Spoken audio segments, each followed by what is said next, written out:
The old peddler carved me out of his piece of mountain ash wood. It was a small piece, which accounts for my being slightly undersized even for a doll. And he treasured it, having brought it across the sea from Ireland. A piece of mountain ash wood is a good thing to keep close at hand, for it brings luck, besides having power against witchcraft and evil. And so the story of Hitty, her first 100 years, unfolds. Rachel Field's children's book about the adventurous doll was published in 1929 and won a Newbery Medal for Excellence in Children's Literature in 1930. Hitty has become so popular just because of the book itself and the fact that there is a real doll that actually exemplifies what is spoken about in the book itself. And because the book is now almost 100 years old, it has stood the test of time. And I think that's one of the reasons why people flock to the museum and archives to see the actual doll. The small wooden doll tells her own story, from life with her owner Phoebe on an island in Maine, to travels on the high seas on a whaling ship, and on to New Orleans, tropical islands, and even to India. Hitty is passed from owner to owner before being sold at auction and displayed on a pine bench at an antique shop in Manhattan. Hitty's memoirs were beautifully illustrated by Dorothy Lathrop of Albany, New York.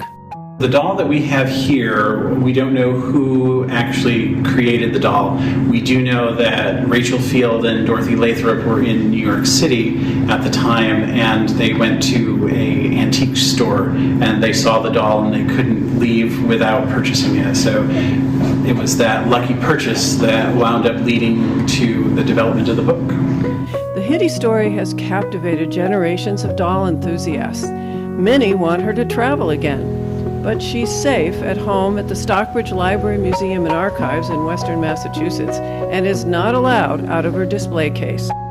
There are a number of people who are interested in Hitty today. There are doll collectors who will come and they'll want to visit Hitty. Sometimes they'll have their own copy of Hitty, and so there'll be a family reunion of sorts.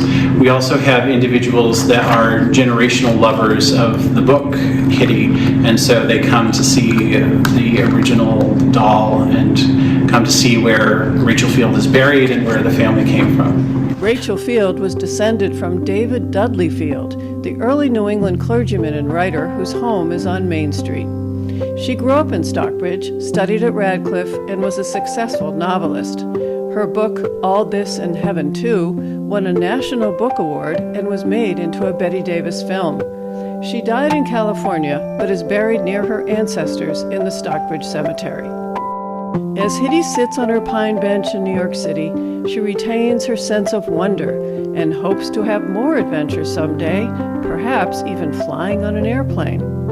Why not, she writes, since the world is always arranging new experiences for us, and I have never felt more hale and hearty in my life. After all, what's a mere 100 years to a well-seasoned mountain ash wood?